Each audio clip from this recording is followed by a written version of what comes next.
They didn't fear the night because of the dark. They feared it because of what the dark remembered. When the sun sank behind the moors of Avernstead, when its last pale light draped the treetops like a dying breath, everything changed. The warmth of the day, the noise, the work, the motion, it all collapsed into a quiet that wasn't peaceful. But waiting in the medieval world, night didn't just arrive. It crept in. It came through the cracks in the timber, whispered through the chimney, and wrapped itself around every home like a veil. And no one, not the nobleman behind stone walls, nor the barefoot child under thatch, was untouched by its silence. There was something ancient about twilight back then. It wasn't merely a change in lighting. It was a portal, a liminal moment between the safe and the unsafe, the known and the unknowable.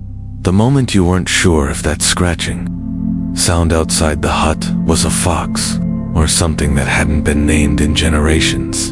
And so they prepared, not with alarms or surveillance cameras, but with ritual, with belief, with desperate, beautiful attempts to reclaim some control over what happened once the world turned cold and black. A fire was stoked, but not just for warmth. It was a beacon, a ward, a heart still beating in the center of a wooden ribcage they called a home. Mothers moved through their tiny rooms like priestesses of survival, checking shutters, pulling hay into shape, whispering the same warnings their mothers had whispered before them. Don't look out the window after sunset. Don't sleep with your feet uncovered. Don't forget the prayer, or the dark will remember your name. Fathers packed tools away with more care than they'd admit. Children gathered on the dirt floor, blinking into the glow of a single candle, waiting for the stories. Not for entertainment, but for protection. In Avernstead, it was said that memory lived in the night, that the woods themselves remembered screams, secrets, and sorrows, and that if you listened closely, the wind might speak a name you wished you'd forgotten. So they told stories about the traveler who never returned, about the woman who lit a fire at midnight and invited something in, about the night the moon refused to rise. But mixed into these tales was something else: resilience, hope, a stubborn kind of light that flickered in every voice, even as they recounted the terrifying, the mysterious, the inexplicable. These weren't bedtime stories, they were incantations, and everyone knew their part. When the last ember had been tucked under ash, when the final words of the tale had been breathed into the rafters, the family would lie down together. This wasn't just because space was limited. It was because closeness was survival. Your father's back, your sister's foot, your dog curled against your knees, these were the borders of safety. If you could feel them, you were still here, still whole, still held. They didn't have sheets of Egyptian cotton or pillows that remembered your spine. They had straw that itched, linens stiff with winter, and dreams that were sometimes more warning than escape. But they had each other, and in that closeness, tight, warm, sometimes smelly, there was something sacred, something we've forgotten. The night was not something to escape, it was something to face together. So the next time you pull your blanket close, when the house is quiet and the darkness presses against your windows, ask yourself this: what rituals have you forgotten? What stories no longer get told? And more importantly, who's sleeping close enough to keep you safe? If you've made it this far, you already know this isn't just a history lesson, it's a reckoning. If you're feeling that strange mixture of curiosity and chill right now, good, that means you're awake. Stay with me, because what happens next is stranger. If this kind of deep, eerie, human history captivates you like it does me, hit that subscribe button. Your support helps keep these stories alive, and it gives me the fuel to keep creating more journeys like this. So go ahead, subscribe and join the Watchers of the Night. And before you drift off or click away, here's a little challenge for you. Which of the following was not typically part of a medieval twilight ritual? A. Telling ghost stories around the hearth. B. singing bedtime lullabies in Latin too. Livestock, drop your answer or be in the comments. I'm watching to see how many of you really understand the strange, beautiful world we came from. Sleep well, but not too well. We've only just begun. The people of Avernstead didn't see sleep the way we do. To them, it wasn't a single descent into unconsciousness. It was a passage split, sacred, and alive with meaning in the heart of winter. When the cold pressed in through every chink in the timber walls, the people of this windswept village settled into what they called first sleep. It came shortly after the last ember was covered, after the final whisper of an old tale drifted upward into the thatched roof, and then, in the hush, their bodies gave in to the ancient rhythm nature had carved into their bones. But that was only the beginning. Roughly 4 hours into the night, something strange would happen. The silence inside the home would begin to stir. Eyes opened, not startled or confused, but expectant. It was as if some invisible signal had swept through the air, calling them not to panic, but to pause. They were in the watch, this midnight. Intermission wasn't a quirk. It was a way of life. As predictable as dusk and dawn, the watch was a time suspended between sleep and waking, when the mind was alert but unburdened, and the body sat still with quiet acceptance. It wasn't seen as a disruption. It was a gift. During the watch, the people of Avernstead became their truest selves. By firelight, fathers checked on livestock, whispering to the goats nestled nearby. Mothers adjusted blankets over sleeping children, then sat quietly at the table, mending socks or twining thread with fingers hardened by labor.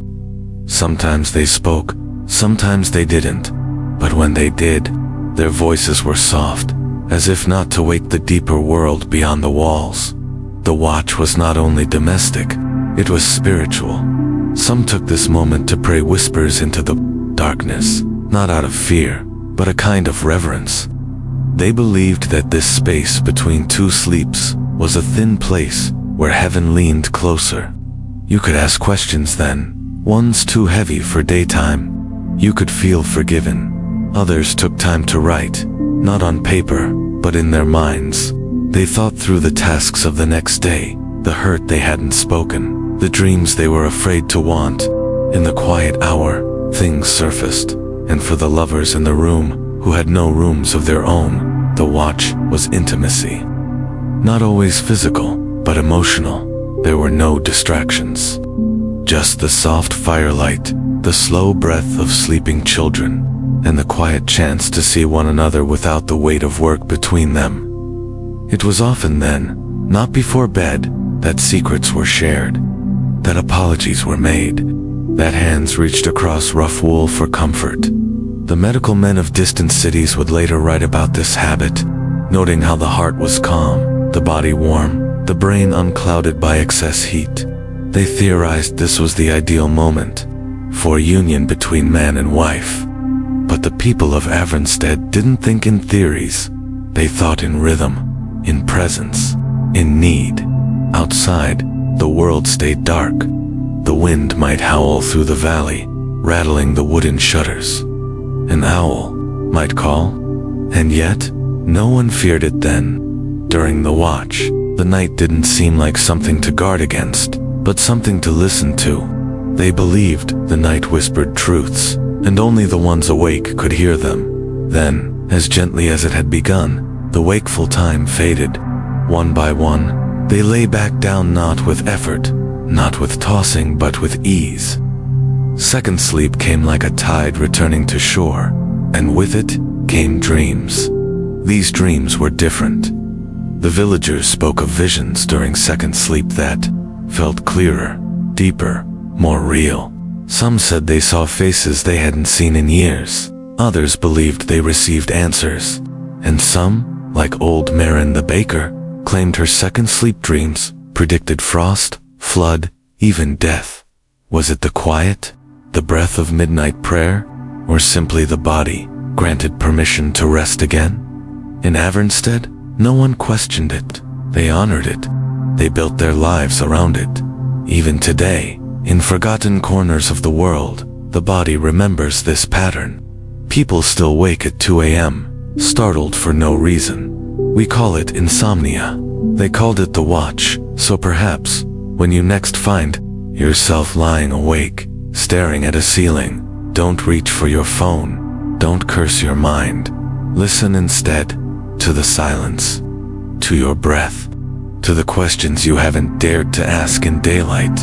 You may find the answer was always meant to come in the pause between dreams, and maybe, just maybe, that quiet space was never meant to be feared, but cherished. Sleep, for the people of Avernstead, was not a luxury. It was a necessity fought for, and often it came not in comfort, but in compromise. There were no bedrooms, there were no memory foam mattresses, fluffed pillows, or silk sheets. There were only corners of cold stone, rough wooden beams, and a scattering of straw flattened down over months of use. This was not a place to stretch and yawn into a morning glow. This was where you folded into yourself and prayed the night passed quickly. The common folk, blacksmiths, shepherds, basket weavers, washerwomen, didn't sleep on beds. They slept on what they could gather: armfuls of hay, discarded burlap, animal hides stiff with age. Their bedding had names like pallet or mat, but those names softened what they truly were: survival strategies. The smell of straw filled the room, sweet and earthy, sometimes laced with mold. It wasn't just bedding, it was insulation, it was nesting, it was the barrier between flesh and stone. You didn't sink into it so much as disappear under it, pulling furs or wool remnants over your shoulders while the cold of the floor seeped in through your bones. In one corner of Avernstead, old Merren the baker slept with her back to the hearth and her feet curled up inside a faded cloak that once belonged to her husband. The cloak still smelled of firewood and yeast. It was threadbare, but she clung to it not for its warmth, but for its memory. Children piled next to one another like puppies, instinctively drawn toward the body heat of their siblings. Their breath steamed in the frigid air, rising and vanishing, before reaching the rafters. No one had their own space. Privacy, in the truest sense, did not exist, but neither did isolation, in taverns or roadside shelters. It was worse. Travelers didn't rent rooms, they rented inches, a place in a shared bed with strangers. 5, sometimes 6 men pressed shoulder to shoulder, back to back, sharing warmth, but not names. There were no accusations, no shame. In the dead of night, warmth trumped pride. For the rare few with coin in their pockets and lineage behind their name, beds were something else entirely. In the stone manor above Avernstead, Lady Iselda, descended from the coastal lords of Raventry, slept on a raised frame carved from chestnut. Her mattress was stuffed not with straw, but with feathers, gathered from goose farms across the lowlands. The bedding was scented with lavender, stitched with her family crest. Her bed stood in a chamber, separated by thick drapes, guarded by fire and silence. It was a status symbol, as much as a resting place. One did not just sleep there. One was seen sleeping there, yet, even in her luxury, the night could feel cold. The stones of her tower remembered winters more bitter than the ones outside. Sometimes, in moments of private honesty, she envied the closeness the villagers shared. Their sleep was communal. Here, it echoed, wherever one laid their head in medieval life on straw or feather. Beside kin or strangers, the bed was more than physical. It was emotional. It was the closing act of the day's hardship, the one space where both lords and laborers shared the same vulnerability, the need to rest, to retreat, to release. But a medieval bed was also a stage. On it, children were born and elders died. Wounds were dressed and confessions were whispered. Lovers made promises in the dark, and widows stared into ceilings they no longer understood. These beds heard everything, and they never forgot. Today, we measure beds by thread count, size, firmness. Back then, They measured it by who you slept beside, by what stories you told as you drifted, by how tightly you clutched the blanket when the wind howled like a hungry thing. In Avernstead, the day ended not with a closing door, but with a turning inward toward family, toward firelight, toward the slow, uneven breath of the people you loved most. So when you lay down tonight, ask yourself, is your bed a place of rest, or is it still a battlefield of thoughts? Theirs was made of straw and stones, and yet, somehow, it held them, maybe not gently, but faithfully. Before sleep, before prayer, before the long descent into dreams. The people of Avernstead dressed for the dark, not for vanity, but for identity. There was a ritual to it, as intimate and intentional as anything that took place by the hearth. To the modern eye, it might seem quaint or even absurd. The tying of a cloth around the head, the shrugging into coarse linen, the deliberate smoothing of sleeves stitched by candlelight. But in Avernstead, how you dressed for sleep said something about who you weren't, more quietly, about what you feared. Take Merren, the baker. She wore her late husband's tunic to bed every night, not because it fit he had been a broader man with hands like shovels, but because it still smelled of him, faintly, like flour and firewood. Each thread carried a memory. Each night, she folded it across her shoulders like an embrace that time had refused to steal. Down the lane, young Rilka, unmarried and barely 17, wore a simple cotton shift, bleached pale by sun and soap. But beneath her modesty, she had sewn a tiny red thread just beneath the Hema charm, passed down from her grandmother, said to keep away dreams of drowning. She never told anyone. She didn't have to. The red was for her. Even Lady Iselda, in her tower above the village, followed the ritual. Her nightclothes were finer, yes, dyed a soft blue, trimmed in lace brought from a distant port, but there was still care in how she draped her shawl and adjusted the pearl pin at her throat. Elegance wasn't a performance, it was armor. The most curious item, though, was the NIGHTCAP. Every man, woman, and child in Avernstead had one. Long, soft, often misshapen by years of use. These caps were not mere coverings, they were declarations. Merren's cap was patched in 3 places, the result of years spent too close to open flame. The patches were all different colors, like scars with stories. Rilka's was new, a gift from her mother, dyed lavender with crushed berries. It made her cheeks glow when the firelight hit. Iselda's was lined with silk and monogrammed, though the embroidery was so old, the letters had faded into ghost shapes. The nightcap served many purposes. It protected against the cold, yes, especially for those who slept close to drafty walls. But more than that, it held memories. And, in a quiet way, it marked transitions. Children wore smaller caps made from scraps. As they aged, the caps grew with them, each stitch a milepost. When someone married, they might receive a new one from their spouse. When someone died, their cap was passed on or burned, depending on what their dreams had been like. There were even beliefs tied to how one wore it. A cap tilted to the left might bring prophetic dreams. One tied too tightly could cause nightmares. Some caps were never washed, held sacred by the oil of generations. Others were scrubbed weekly in lye and left to dry on hedges like flags of ordinary survival. Sleepwear, too, evolved through the seasons. In the dead of winter, woolen robes, layered over tunics, and socks woven from goat hair were prized. In spring, lighter linens made their return.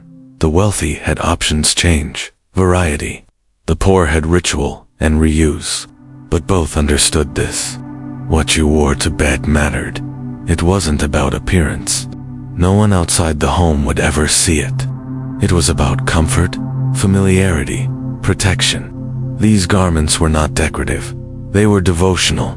They were stitched with superstition, memory, longing. They carried whispers from the day into the hush of night, and so, as the fire dimmed and the stars blinked into place above Avernstead, one by one the villagers readied themselves, not just for rest, but for return. To their beds, to their private selves, to the stories they carried in cloth. We often think of fashion as performance, something done for the gaze of others, but in Avernstead nightclothes were for the self. They were the final truth you wore when no one was watching. Maybe that's the kind of style we've lost, the kind that asks not who you want to be seen as, but who you are when the day ends, the masks fall away, and you are alone with only your breath, your memories, and the person you became when you slipped the cap over your brow. In Avernstead, when night fell, the body might have rested, but the soul did not. Sleep was not trusted in this village, not completely. It was respected, certainly, and pursued. But it was also feared, because sleep was where the boundaries blurred. It was where heaven reached down, and hell reached up, and the soul walked between. Long before the last ember dimmed, before Merren the baker adjusted her husband's tunic around her shoulders, or young Rilka whispered her grandmother's blessing. Beneath her breath, the village turned its eyes inward, not with distraction, not with escape, but with prayer. Every home had one. A prayer said, not at sunrise, but at the edge of the dark, where the day unraveled and the night pressed in. Some were spoken aloud, others mouthed in silence, carried in the heart like a charm. They weren't always long, sometimes just a single word. Remember, guard, forgive. For Merren, it was a full verse, one her mother taught her. Into the dark, I go not alone. May the saints keep watch. May the fire hold. She'd say it every night as she tucked her feet beneath the old wool and closed her eyes against the chill. Rilka's prayer was quicker, almost secretive, as if saying it too loud might invite the very thing she was hiding from. She would cross herself 3 times, once for her heart, once for her dreams, and once for her brother who'd drowned 3 winters ago. She never talked about that, only prayed. Even Lady Iselda, behind her velvet curtains in the stone manor above, kneeled by her bed before lying down. Not because anyone watched, but because she couldn't sleep if she didn't. Her whispers, refined and rehearsed, often ended with her father's name, lost to battle, but not yet to memory. Prayer wasn't superstition, it was survival. In Avernstead, people believed the soul left the body during sleep. Not permanently, just temporarily, like a bird taking flight through the unseen sky of dreams. And while it was gone, other things might try to take its place. That's why they prayed. Not just for rest, but for safe return. The villagers were wary of nightmares. Not because they startled, but because they spoke. Dreams were not random. They were warnings, messages, sometimes accusations. If you dreamt of drowning, you had guilt. If you dreamt of fire, your sins burned too close to the surface. If you dreamt of silence, true silence, it meant something was already watching you. They kept talismans beside their beds, small, carved crosses, bits of bone wrapped in twine, dried herbs tucked beneath the mattress. Some sprinkled salt at the corners of their homes. Others drew marks in soot on the doorframe symbols, known only to the oldest women. And still, there were nights when none of it was enough. A child would wake screaming, claiming a black figure had stood by their bed. A dog would refuse to enter a room. The fire would go out without wind. These things happened, not often, but enough to make belief impossible to shake. The abbey in the next valley, Valen, had its own way of dealing with sleep. There, monks rose 3 times each night to pray, not because they couldn't sleep, but because they didn't dare sleep through. They believed prayer was a shield, one that had to be renewed again and again. One of those monks, Brother Thorn, once visited Avernstead. He stayed in a guest cell above the chapel, and on the first night, he dreamt of a woman in white whispering from the shadows. The next morning, He shaved his head completely and refused to sleep inside stone again. After that, he built a wooden hut and slept outside, under stars and storm alike. No one asked questions. No one needed to, because in Avernstead, people understood. Sleep was never just sleep. It was trust. It was a walk into the unseen. And not everyone came back untouched, but still, they did it. Every night. They lay down, closed their eyes, breathed into the silence.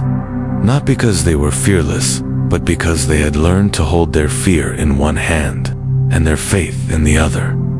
Maybe that's what made them strong, not that they believed in demons and dreams, but that they believed in something stronger still. Something that listened in the dark, and answered softly in the form of a safe return at dawn. And so, in the flickering final minutes before sleep, the prayers rose again, quiet, desperate, honest, not out of habit, but out of hope. There are nights in Avernstead when the cold doesn't just settle, it bites. It finds the cracks in the walls, the space beneath the door, the gap where the roof leans away from the chimney. In those moments, survival is not poetic. It's instinctive, it's desperate, and it's never solitary. No one in the village expected warmth to come from the hearth alone. Fire was precious, and would burn too quickly in a home that never quite held heat. So the people turned to something more reliable, more immediate, more alive, each other, and sometimes their animals. It wasn't uncommon for a pig to sleep near the foot of a straw pallet, its thick body radiating heat like a living furnace. Goats curled near the fire, chickens tucked under benches. Dogs weren't pets, they were heaters, alarms, companions. Even Lady Iselda, in her quiet stone chamber, high above the village, kept her spaniel close by during frost-heavy months. She claimed it was for affection, but the servants knew better. A warm dog at your feet was worth more than a second blanket. This closeness wasn't luxury, it was necessity. Merren the baker, wrapped in her late husband's cloak, slept beside the family's old sheepdog Thorn. He was deaf now, and arthritic, but still curled beside her like clockwork. She whispered to him sometimes, not for conversation, but because her words needed a place to land. Rilka, in her narrow cot near the window, shared her space with a hen named Biddy. The bird slept in a basket of moss, and Rilka claimed she laid better eggs after a warm night. Maybe it was true. Maybe it was just something to believe in. But animals weren't the only companions.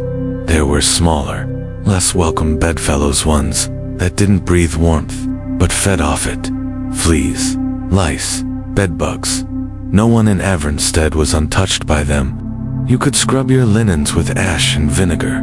You could hang them in the wind, but they always came back. They lived in the straw, in the seams of your tunic, behind your ears.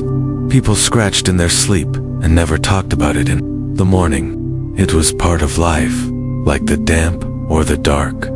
Still, they fought back. Merren hung bundles of lavender near her bed and burned wormwood in a clay dish by the fire. Rilka rubbed garlic into the corners of the mattress and braided tansy into her hair. These weren't cures. They were declarations. Even in discomfort, the people of Avernstead would try to claim something of peace. And amidst all of this, the animals, the scratching, the rustling of hay, somehow, sleep still came. Not the dreamless sleep of sterile rooms, but the layered, breathing kind. Sleep with weight, sleep with sound. A pig's grunt, a hen's shiver, the rhythmic sigh of a dog dreaming of distant fields. It might seem unclean, undignified, but there was grace in it. There was honesty. In those cramped spaces, under thin blankets and shared breath, the villagers knew something modern hearts often forget. That warmth, however it comes, is something to hold sacred. They weren't ashamed of it. They never apologized for needing it. Survival was never shameful in Avernstead. It was shared, even with fleas, even with feathers, even with four-legged ghosts of warmth curled at the foot of the bed. Because when the frost came down from the hills, when the wind howled through the trees like a hungry god, the people of Avernstead didn't dream of comfort, they dreamt of body heat, and they thanked the creatures that gave it. Even the smallest warmth, after all, is a kind of mercy. Even sleep, the last fragile refuge of the weary, could not escape the reach of war. In Avernstead, peace was always provisional, though the village sat in a quiet bend of the hills, and though its people farmed and baked and prayed as if the world beyond the valley had forgotten them, the threat of conflict never truly vanished. You could feel it in the way people stored food for no winter, in the way they watched the sky after news came from the coast, in the way children were taught, early, to run toward the river if the bells ever rang in the night. The sleep of wartime was not sleep at all. It was a kind of suspension, a trust stretched thin. Even Lady Iselda, in her fortified manor above the village, did not sleep easily when rumors stirred. Her stone walls were thick, her guards loyal, but memory is heavier than armor. She still remembered the year her father had died with a blade in his ribs and snow on his lips. That winter, she slept with a dagger beneath her pillow, though no one ever dared speak of it. For the villagers below, the threat was closer to the bone. When the eastern provinces fell to rebellion, the watchfires burned all through the valley. No one slept deeply. Merren, despite her age, kept a kettle of ash near her door to douse a fire quickly. Rilka slept in her clothes for nearly a month, her hair bound tight so it wouldn't catch flame if she had to flee in the dark.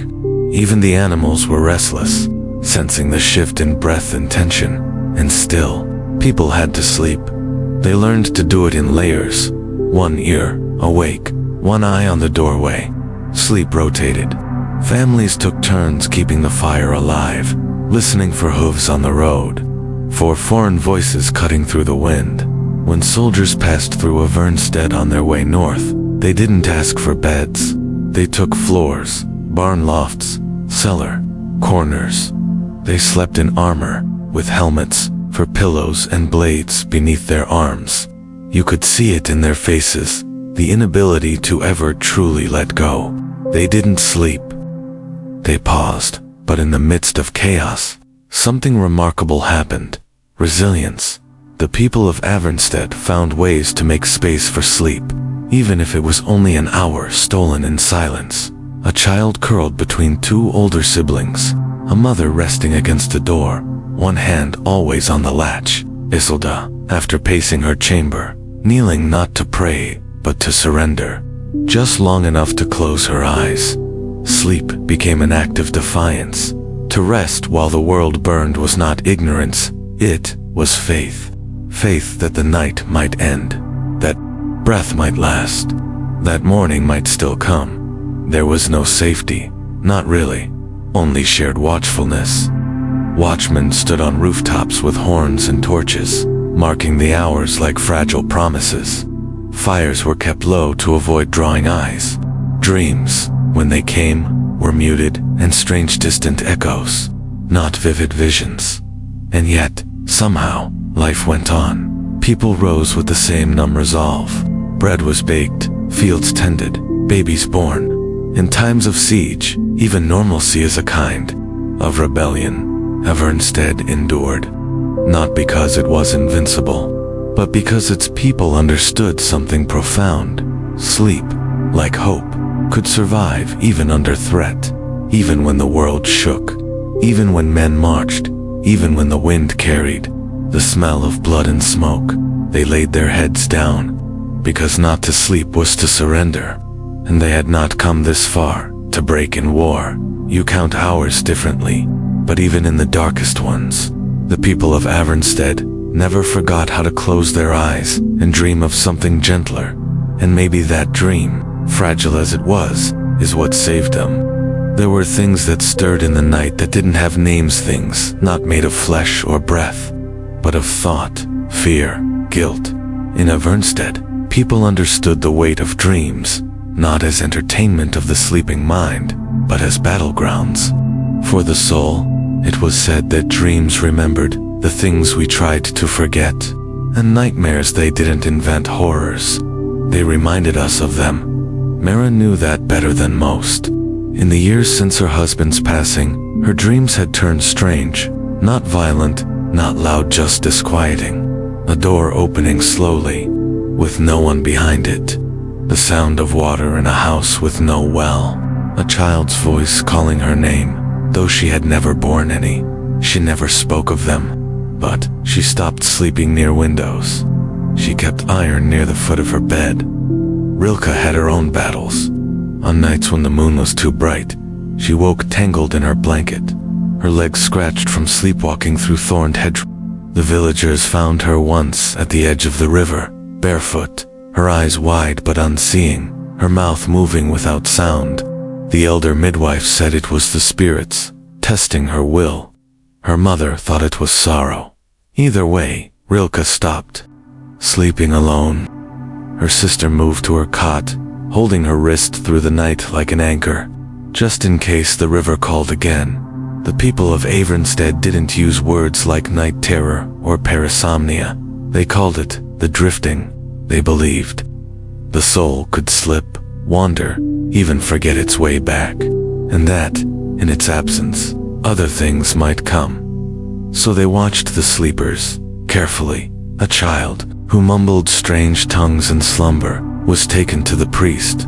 A woman who screamed nightly was given blessed herbs to burn before dusk. And if someone laughed in their sleep, not softly, but with a hollow sound, they were never left alone again. But not all dreams were feared. Some were revered. Lady Iselda kept a journal beside her bed, its pages inked with visions that came just before dawn. Symbols, faces, shadows she believed held meaning. Once, she dreamt of fire rolling across the valley, and 2 days later, lightning struck the wheat fields. She took it as a warning. She ordered the grain moved early. Some scoffed, but no one questioned her again. In the abbey, at Vallon, monks recorded their dreams in communal books, believing that within those fragments might lie the voice of God. One monk claimed he saw the Virgin walking barefoot through a field of ice, her hands full of thorns. He wept for 3 days, and would not eat until the frost broke. In Avernstead, dreams weren't judged by logic. They were weighed by the soul. If a dream made you tremble, it was a reckoning. If it left you aching, it was a wound reopened. If it offered peace, genuine, lasting peace, it was said you had been visited, not by a ghost, but by someone who still loved you enough to return. And then there were the dreams that didn't belong to the dreamer. These were the most feared. Shared dreams. Twin visions that passed from one sleeper to another. Once, 3 children in the village dreamt of the same white stag, bleeding from the eyes, its hooves on fire. None had ever seen a stag before. None could explain why they woke screaming. The priest fasted for 7 days after hearing that story. The children never spoke of it again, but the villagers avoided the woods for the rest of the season. Dreams in Avernstead were not brushed off. They were mourned. They were listened to. They were held like secrets and handed off like burdens. Because sleep wasn't a break from the world. It was another world entirely. One with its own dangers, its own rules. A place where your fears wore familiar faces and your regrets found tongues. And yet, despite it all, the people slept. They laid down, knowing the risks, knowing what might come, and they did it anyway, because even the darkest dream was better faced than ignored. And some nights just some offered dreams worth chasing. Dreams where the dead forgave you, where the lost returned, where the fire never caught the roof. In those nights Avernstead breathed easier, and so they dreamed afraid, but not unwilling, haunted, but still hopeful, always hopeful. There's a strange kind of silence that used to settle over Avernstead, long after the candles were snuffed, and the last fire ember faded beneath ash. It wasn't the silence of stillness, but of surrender, yielding to darkness, not as something to be fought, but something to be lived with. That was the final ritual, the quiet. Merren knew it well. Lying on her straw pallet, the old cloak wrapped around her. She'd listened to the rhythms of sleep around her. The crack of the rafters adjusting to the cold. The whisper of wind through that one unfixable corner in the roof. The soft grunt of Thorn, her dog, twitching in a dream. The house wasn't quiet. Not really. But it was peaceful. And that's what we've forgotten. We've traded peace for silence. Rest for escape. We run from night, with screens that glow too brightly, with thoughts that never slow. But in Avernstead, they leaned into the dark. They didn't dread it. They prepared for it. Not because it was easy, but because they accepted it. They understood that the body needed rest. Yes, but the soul needed quiet. Rilka, in her shared cat, still struggled with dreams she couldn't name, but even she found moments of peace. Those rare nights when her sleep was dreamless and deep, when she woke to the smell of morning bread and the feeling of her sister's hands still holding hers. Those were the nights that healed something unnamed.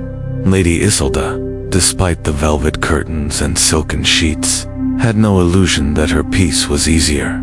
She knelt every night, not just out of duty, but out of a hunger for something real in a life wrapped too tightly in performance. Her dreams reminded her that no wall was high enough to keep uncertainty out, but also that sometimes peace arrived, not in certainty, but in surrender. The people of Avernstead did not ask for comfort. They asked for meaning. They didn't measure their sleep in hours or cycles.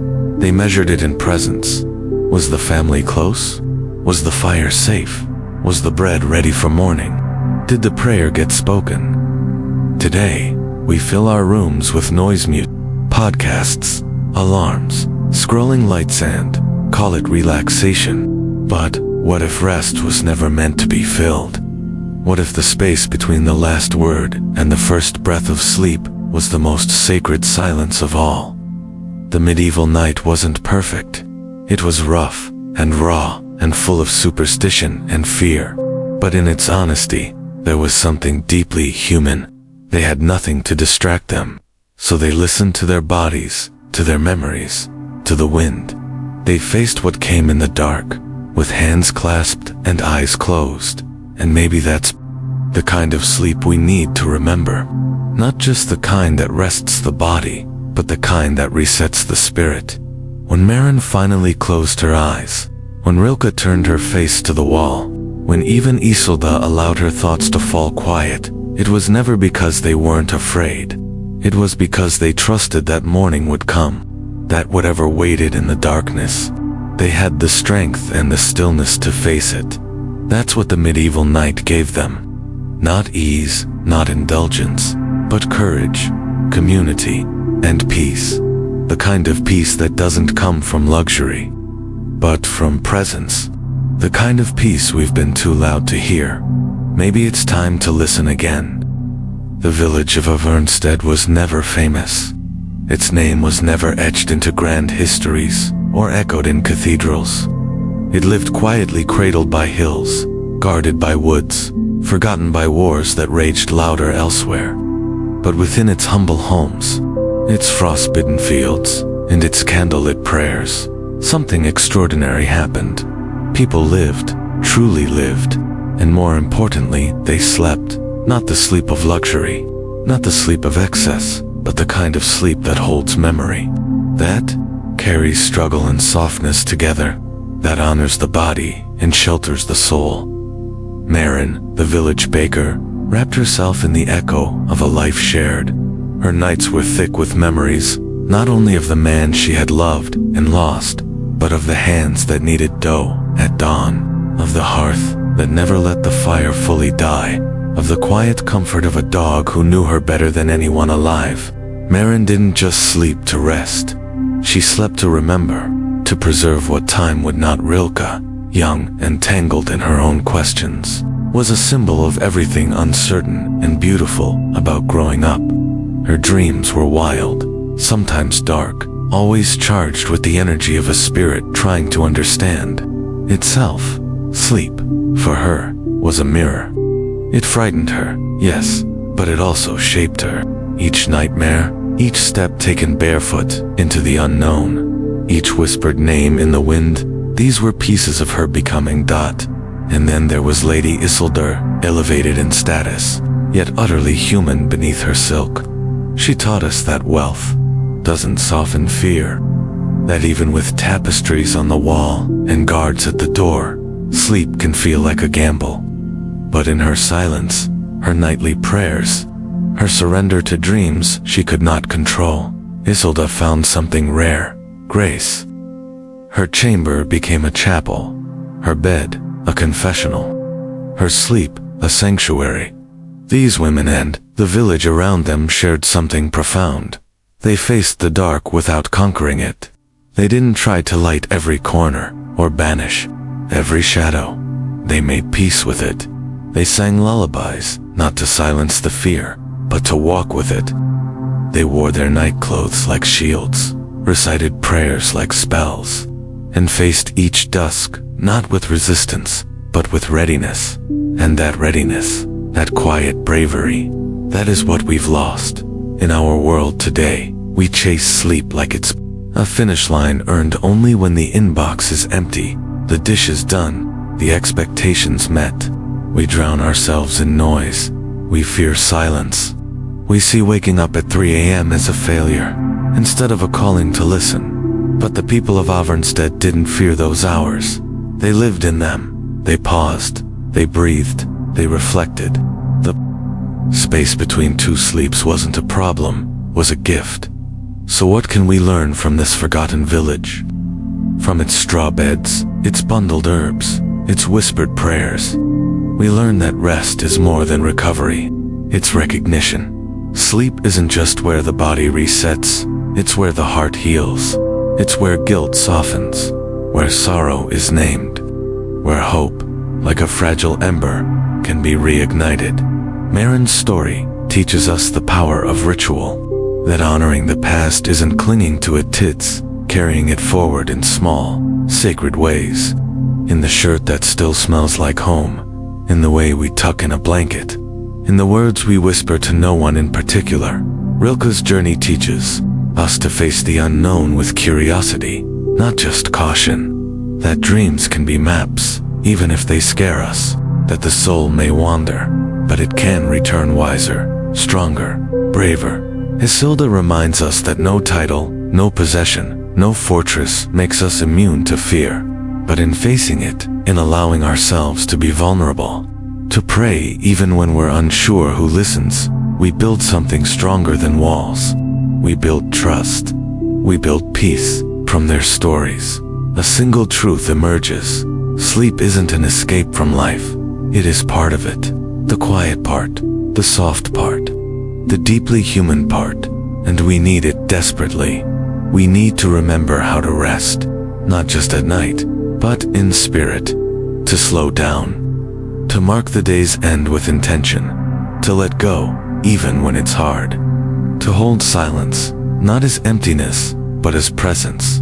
What if, tonight, you lit a single candle instead of switching on your phone? What if you made your bed not just to sleep in, but to be held by? What if you closed your eyes not to shut out the world, but to meet the world within? The medieval night, for all its hardships, gave people that chance. It gave them honesty. It gave them each other, and in a way, maybe that's what we're still looking for. So before we say goodnight to Avernstead, let's not let its lessons slip away.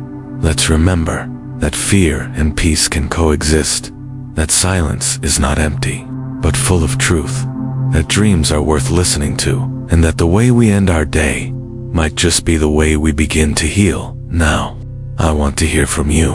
What resonated with you most from Avernstead's story? Was it Merren's quiet rituals, Rilka's mysterious journeys, Iselda's fragile strength, or perhaps something else entirely? Let us know in the comments. Share your thoughts or B, left or right, dreams or rituals. There's no wrong answer here, just human voices in the digital dark, trying to remember what peace feels like. And if this journey moved you, even a little, please consider subscribing to the channel. Your support isn't just a number, It's a candle lit in this quiet corner of history. It tells us to keep going, to keep digging, to keep dreaming, because these stories, however old, however forgotten, still speak. And tonight, they were speaking to you. Good night, traveler, and may your dreams return you home.